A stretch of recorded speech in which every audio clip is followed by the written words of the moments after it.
The 41 M1A1 Abrams tanks left the United States in January and finally landed on Australian soil yesterday.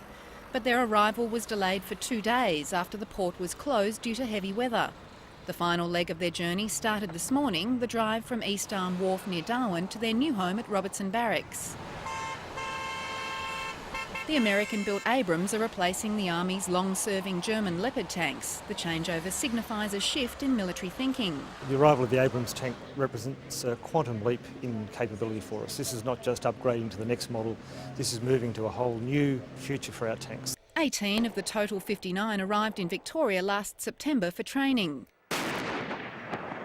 The second-hand, reconditioned Abrams are being promoted as more lethal but also more survivable.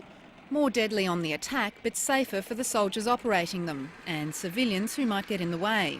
When we have a viable, lethal and modern tank, our own friendly casualties go down by 6 times. They're almost identical to the model used by the US Army, but for 2 very Australian accessories, an umbrella and a fridge. The 1st Armoured Regiment says the US Army was amused at first by the Australian additions, but now want them for their own soldiers in Iraq.